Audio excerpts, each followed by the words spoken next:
certains députés avaient levé l'option d'initier une question de contrôle dirigée contre les ministres.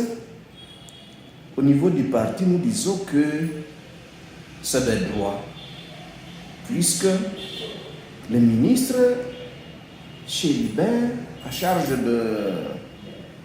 de Trascom, a été nommé dans ce gouvernement par le chef de l'État et il est l'émanation du Parlement, comme nous sommes dans un système parlementaire, et par conséquent, il ne doit s'attendre au contrôle de ceux-là qui l'ont mandaté, de ceux-là qui l'ont propulsé pour qu'il devienne ministre. Il doit répondre aux questions de ces chefs qui sont les députés nationaux. Et donc, pour lui, ça serait quelque chose de routine d'être interpellé, d'être appelé à venir et se justifier sur telle ou telle autre question de son ministère, de son portefeuille. Et pour ça, au niveau du parti, nous sommes pour que les députés fassent leur travail de contrôle parlementaire, comme il est de droit, comme il est de la loi prévue comme ça. Vous ne considérez pas cette action comme un acharnement contre un homme très proche de Moïse Katumbi? Non, nous venons de le dire. Il est ministre dans un système parlementaire, un ministre qui ne doit que s'attendre à un contrôle. Et nous l'avons chez nous, au niveau du parti, Ensemble pour la République. Le contrôle n'est pas un mal.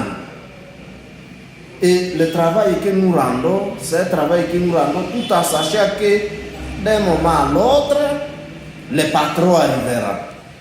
Et lorsque le patron arrive et qu'il nous pose telle ou telle autre question autour du portefeuille et que nous assumons, nous ne pouvons pas considérer ça comme un acharnement. Autant ces députés nationaux qui ont initié cette question de contrôle sont restés dans la brèche de la loi, autant on ne peut pas appeler ça acharnement.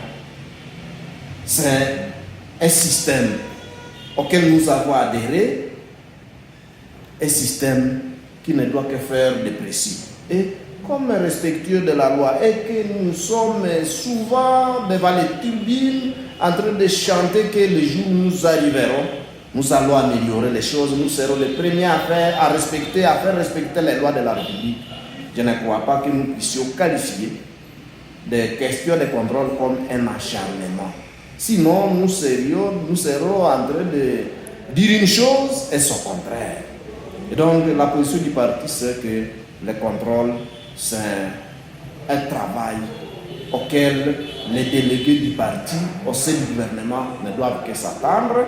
Et lorsqu'ils sont entrés, ils se sont préparés pour ça. Si au niveau de l'Assemblée nationale, à un certain moment de l'avancement du processus, les députés eux-mêmes, ils ont levé l'option de surseoir à leurs questions de contrôle, ils ont leurs raisons.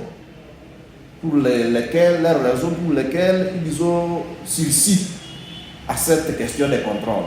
Et là, c'est à eux de se justifier. Mais sinon, pour nous, je m'imagine que les ministres ne seraient pas en train de vouloir tomber malades, puisque comme certains le faisaient, pour vouloir esquiver le contrôle. Il était déjà en train de se préparer à découdre. On est en train de travailler. Et pour nous, au niveau du parti politique Ensemble pour la République, spécialement au niveau de la province du Nord-Kivu, cet enregistrement des membres du parti, c'est comme un travail de routine. C'est-à-dire, nous nous réveillons chaque matin, nous sommes au bureau en train de recevoir les membres et nous avons des temps de fiches qui sont en train d'être collectés. Et les cartons sont là, visibles, physiquement.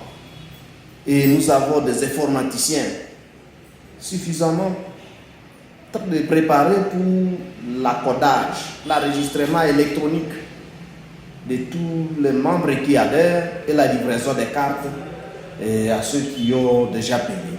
Et donc, un processus que nous avons commencé le 2 septembre 2021. Aujourd'hui, le 20 octobre 2022, nous sommes dans les avirons de 200 000 membres qui viennent d'accepter d'adhérer au parti, et ça, c'est à province du Nord Kivu. Nous pensons que c'est un processus et nous sommes en train d'avancer. Nous ne cessons d'encourager ceux-là qui ont déjà complété leur formulaire d'adhésion de continuer à fréquenter les différents bureaux que nous avons ouverts pour eux dans les différents coins de la province, dans les différents villages, dans les quartiers. Et à tous ceux-là qui nous suivent, qui peut-être n'ont pas eu la chance d'être côtoyés dans les résidences par nos membres sensibilisateurs, de recevoir ceux-là qui pourront passer dans les résidences, leur faire passer le message de l'Ensemble pour la République, le message de Moïse Katumbi autour des adhésions et d'emboîter les pas, puisque nous pensons que c'est avec ces partis que nous pourrons apporter un changement dans le système ou dans la gouvernance que nous avons en République démocratique du Congo. Chaque parti, disons, a ses propres membres. Comme il a été prévu dans les lois de la République démocratique du Congo, un système libéral où chacun est libre d'adhérer, chacun est libre de créer un parti politique et d'adhérer à un parti politique de son choix. Hier, les gens peuvent s'être retrouvés dans tel parti politique comme membre. Si aujourd'hui ils lèvent l'option de démissionner de là pour aller chez Ensemble, nous n'avons pas à nous agiter. Et que peut-être aujourd'hui, il y en a de ceux qui considèrent qu'avec Ensemble, ça ne marche pas, qu'ils rentrent. Nous n'avons pas à nous agiter puisque c'est ça le système légal qui a été instauré en République démocratique. Mais ce que nous voulons rappeler aux habitants de la province du Nord Kivu, aux habitants de la ville de Goma, c'est que à un certain moment, le vagabondage ne paye pas. À un certain moment, il faut être fixe et éviter le marchandage au sein des partis politiques. Il faut à un certain moment avoir une vision, mais aussi et surtout avoir une idéologie politique. Il est vrai, on peut ne pas être bourgmestre, on peut ne pas être, je ne sais, président fédéral des partis politiques, on peut ne pas être dans telle ou telle autre fonction, mais de vie, puisque la politique est ce que nous vivons, l'eau que nous vivons, l'électricité que nous utilisons et la route sur laquelle nous marchons chaque jour, c'est ça la politique. Et autant nous ne pouvons pas échapper à la politique qui est raffermée dans la gouvernance politique du pays, autant nous avons intérêt à un certain moment à être fidèles et constants dans des idéologies. Et ici, l'occasion de rappeler à tous nos auditeurs que les grandes nations du monde ont été construites sur base des idéaux. Ce sont les idéaux de Karl Marx qui ont construit leur pays. Ce sont les idéaux de je ne sais qui ont construit les pays.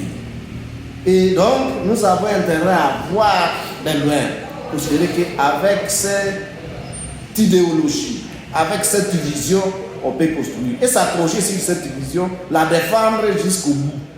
Que de faire les vagabondages, puisque telle part, on a nommé les gens, et comme tu n'as pas été nommé, tu restes en train d'être frustré. Non, si tu as maskini kwa sababu hatukuwa nome kukuwa si aja wa dejera nika si kukuwa aja wa OBLC si kukuingia mu gouvernement ndima si non. Si c'est là que tu vois des idées constructives, il faut y aller. Mais si c'est simplement pour avoir une nomination et qu'après cette nomination vous puissiez faner, je ne crois pas que telle soit la meilleure attitude des hommes qui aspirent au changement en République démocratique du Congo. Les changements que nous recherchons, l'affaire des ADF, l'affaire du M23, l'affaire des 40 voleurs, l'affaire des Kassoko, l'affaire des groupes armés, Nyantouraï Kossor, cette affaire-là a besoin de beaucoup de sacrifices. Cette affaire-là n'a pas besoin d'un vagabondage. Ça nécessite un positionnement ferme. À défaut de quoi nous resterons en train de nous balader, tantôt chez les M23, tantôt chez les ADF, tantôt chez les FRDC, tantôt chez les Nyantura, tantôt chez les Maï Maï. Et pendant qu'on sera en train de faire ce vagabondage, Dieu ne va pas nous bénir à route. Dieu nous bénira lorsqu'il nous trouvera assis et debout sur nos deux pieds. Ils n'ont pas en train de vagabonder. Et donc, c'est une interpellation que je puisse lancer à tous ceux-là qui voudraient suivre les idéaux du parti, que avec Ensemble, nous changerons les choses.